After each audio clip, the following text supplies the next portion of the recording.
thank you for talking to us. Welcome to this episode. Today, we're going to talk about myostatin performance genetic. It's part of myostatin gene. And I'm hoping that we can get some insight into your world, your life, as well as the topic that we are going to talk about. Of course. Let's try to make it nice, simple, and everyone can really understand, because it's a very interesting topic. Absolutely. So first of all, can you talk a little bit about, so you know, when we were off before the interview started, you said that you've been working in the UAE for almost 16 years. Is that correct? Yeah, exactly. We came here. I came here.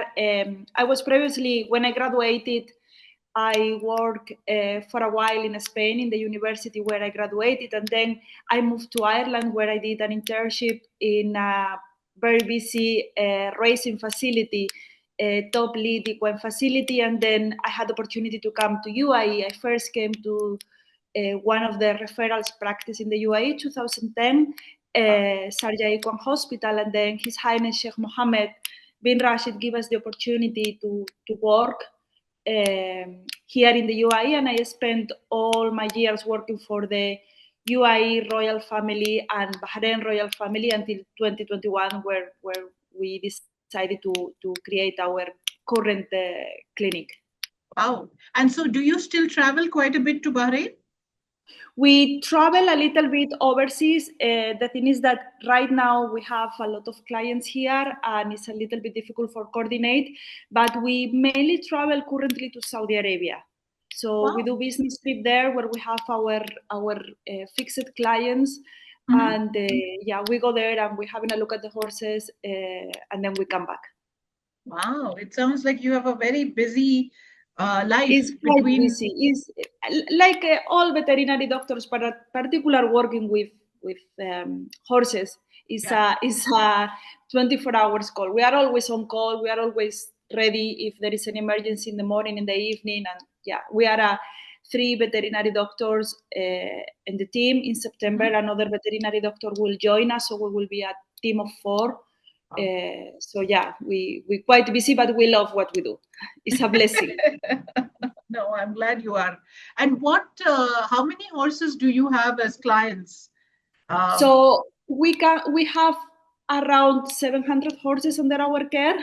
Wow. So we have a very big number of horses. The difference between us and other facilities is we are 100% on field, so we don't have to deal with the hassle of sending the horse to the hospital and treat it there, giving an appointment. So we go to there. So we have all over the UAE. So we have a big number of horses that is divided between all the vets, and we look after from A to Z.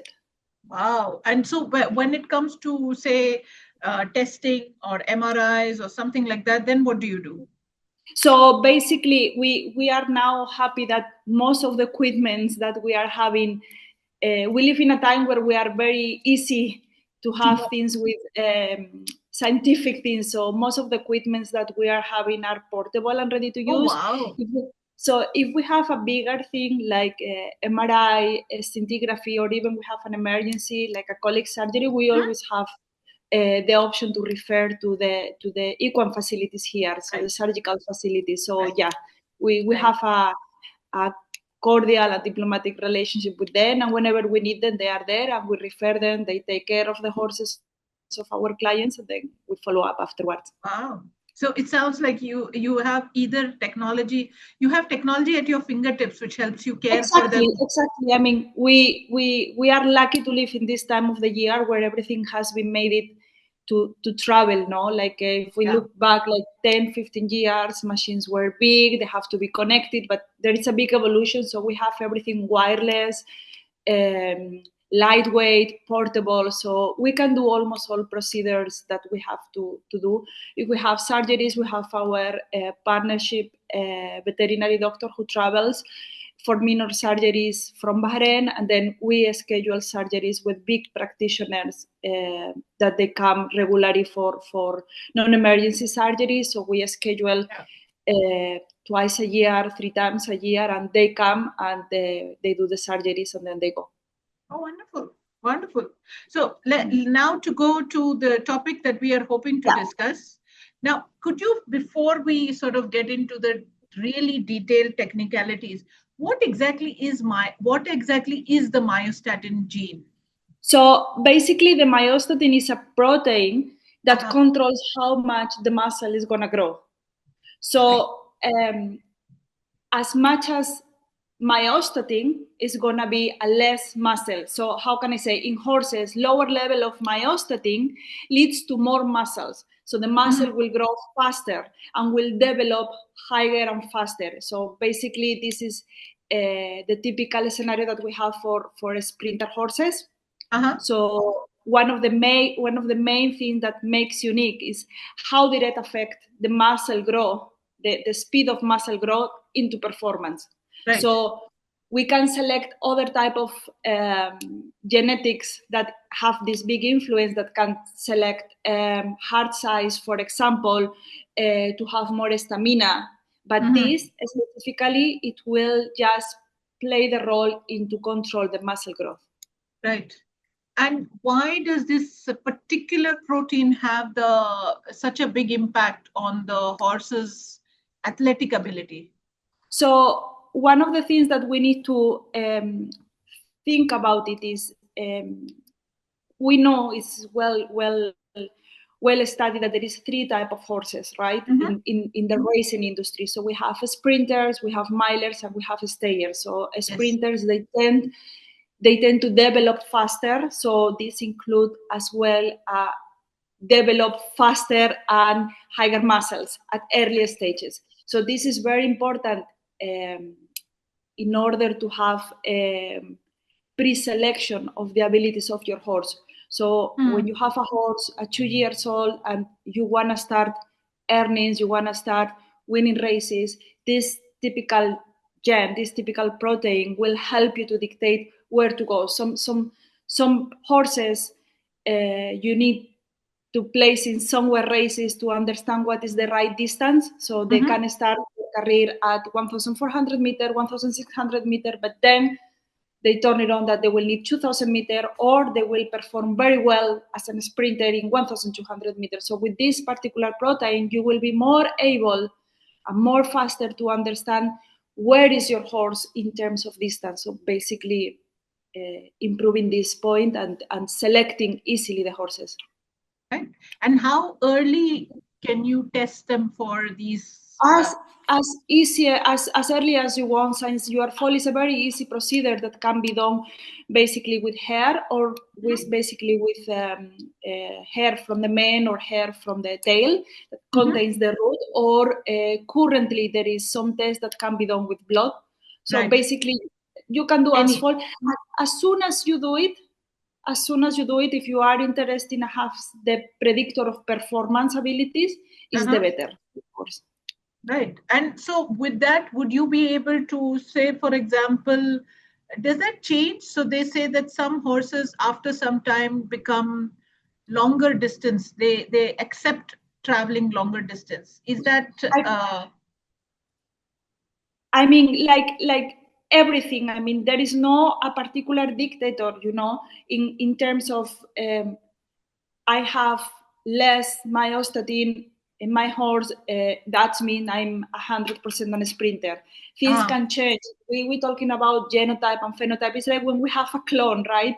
You can have an identical horse, but if the factors around, if you have 2 horses identically, one you let them grow and develop in one particular area, let's say Middle East, and another one you develop in Kentucky, for example. When you put them together, they will be exactly the same, but of course, the external conditions will be different. So this is the same.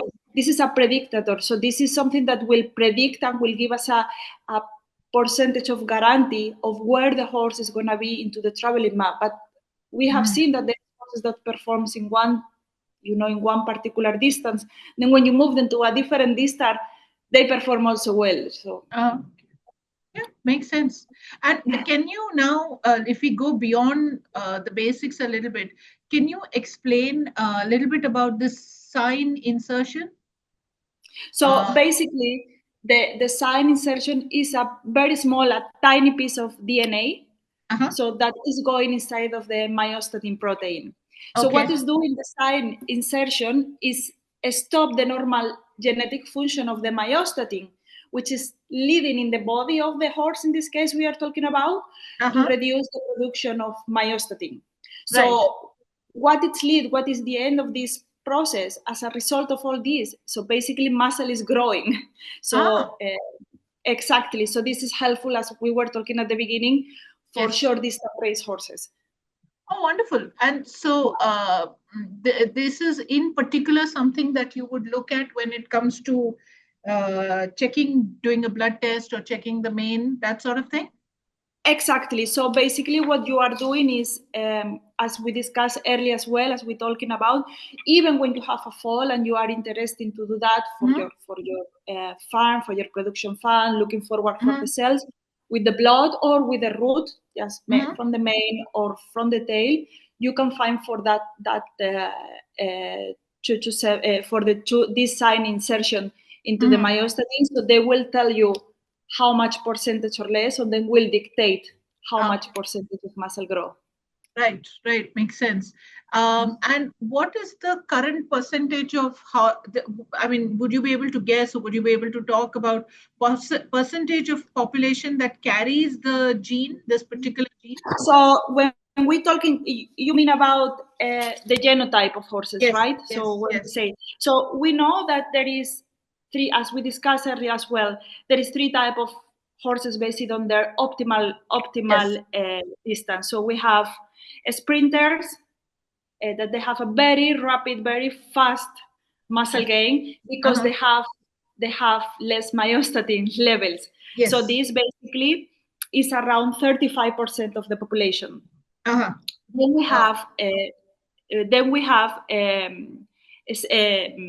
balanced horses. So they are the horses that they stay into the category of a miler, between 1,400 even than the 2,000 meters. So basically this is going to be around a 50%, of the myostatin. And then we have the endurance based, the long distance horses, the horses that we need plus 2,000, 3,000 meters even. So this one, they have a 15%. So as we mentioned earlier as well, all these percentages are different depending on the region, depending on the time. So currently there has been a very, very slightly increase in between CC, speed, and CT, which is the milers types, because of the breeding selection. So everything is orientated. I was just going to ask, does this, so for example, in Australia, they are very speed oriented. They're almost exclusively breeding sprinters. So those horses would definitely affect the percentages.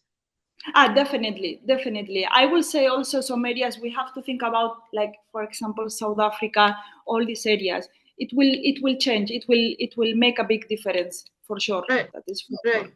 And do you feel that these testing is done when they are at the point of sales? Is that something that is possible? Before, I will say before. Yeah, I mean, this is something that it has to be done.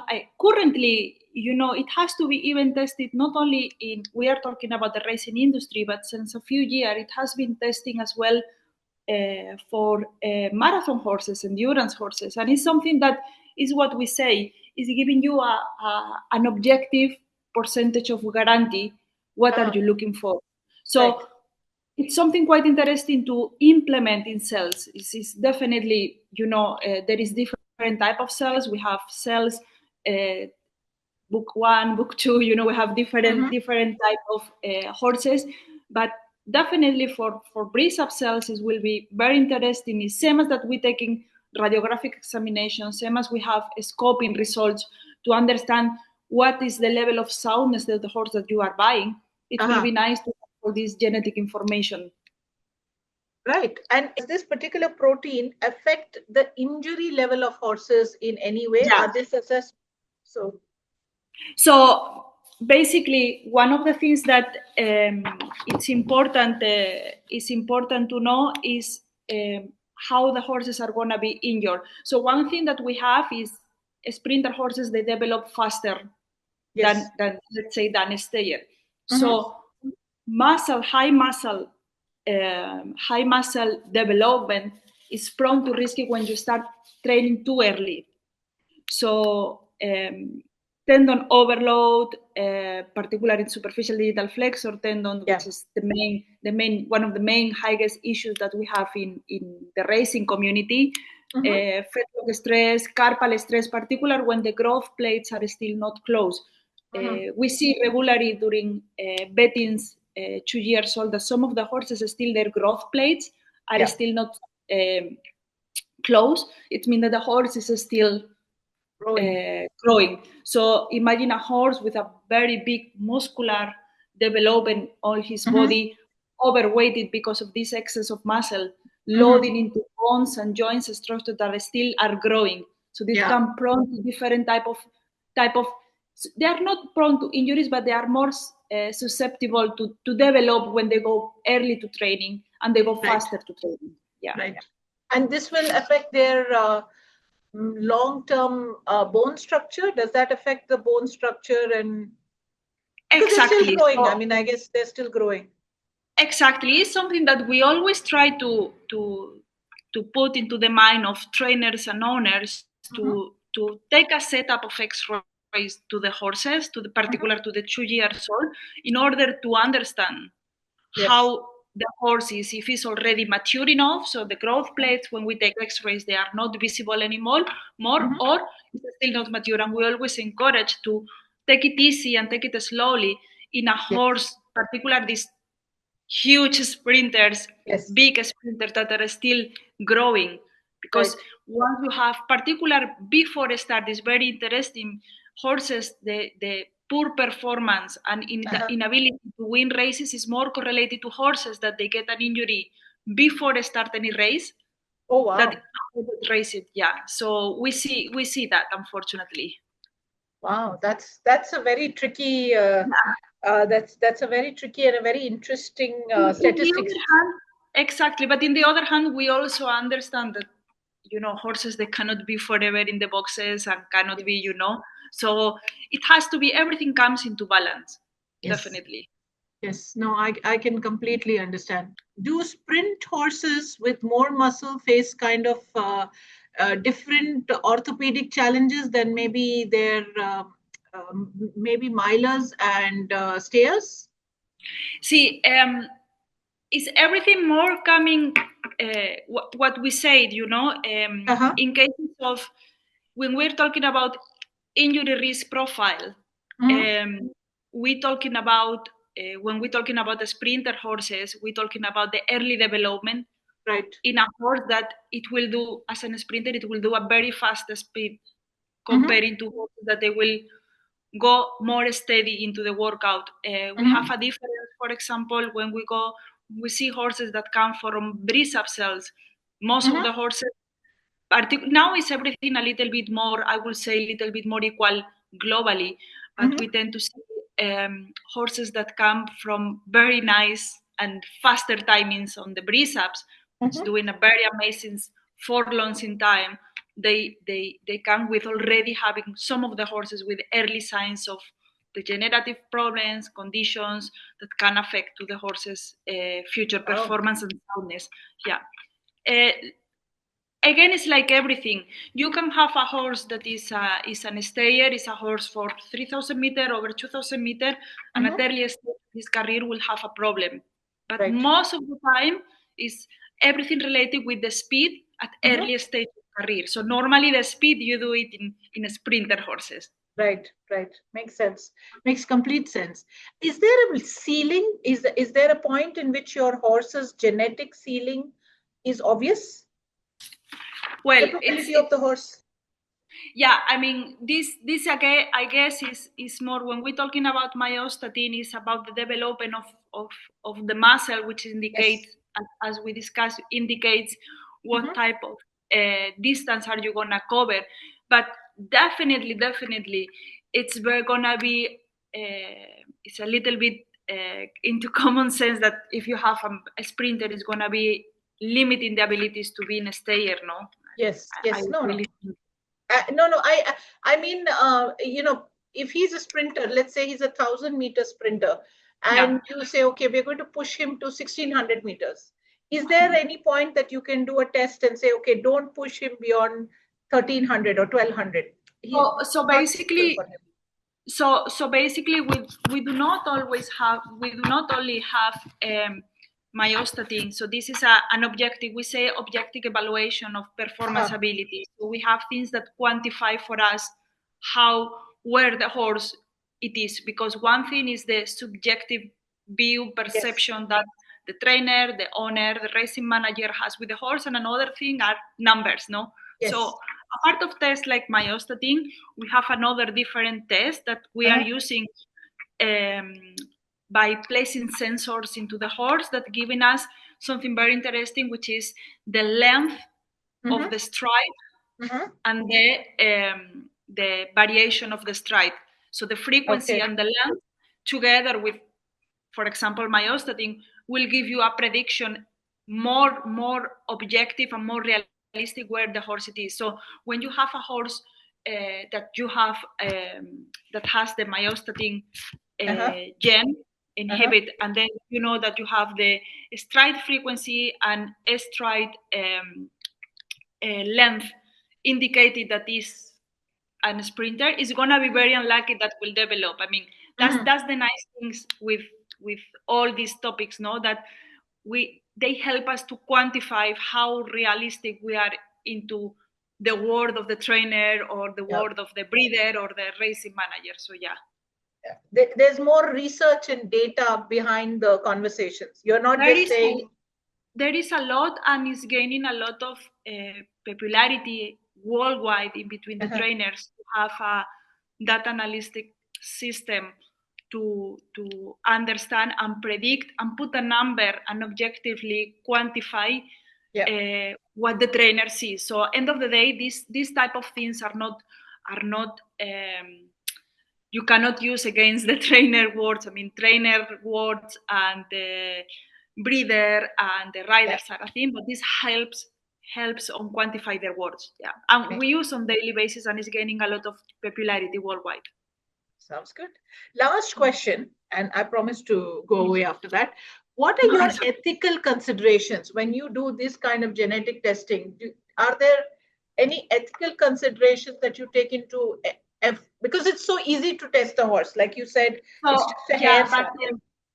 But one thing we are lucky comparing to other horse breeding lines. So when we go through, for example, Arabians, or when we go to warm bloods, let's say, you can use artificial insemination, you can do embryo transfer. We have seen a lot of, particularly even here in the UAE, but a lot in polo field, we have seen a lot of clones. But one thing which is nice in the racing industry that still holds the basic principles, and everything has to be strictly analyzed, strictly checked up. It has to be by natural cover. There is a selection of criterion to do that. So I don't really think there is any problem. We have to be very careful with one thing, with all these tests that we are studying, we are offering, we are doing. They have to come from certified labs. They have to come from proper industry. Now we are in the market where you can buy everything, and for sure there is, you check in the internet and you can have for $100 a kit that you can probably test myostatin level, but the efficacy, the percentage of a true work are questionable. So more than ethic is just always is important to go through register facilities, professionals in the field, and always taking into consideration everything. Is what we say, not because your horse has speed genetics to be a sprinter, it means that you will stop listening all the people around, and you will. But you have to listen the words of wisdom of the trainer, of the breeder. So it's more that it's like everything. It's like in our health now. Currently, it's a little bit. Everyone has an opinion about everything. Everyone is an expert. So it's more than ethical. It's just even if it has an easy access and you can do it at earlier stage of the career of the foal, and you can have access to knowledge and data with the internet, rely always on professionals. Yes, makes complete sense. And with that, I really appreciate you and thank you so much for joining us today. It was absolute pleasure to have you. It's my pleasure also. Thank you. Thank you very much, dear. Thank you. Anytime.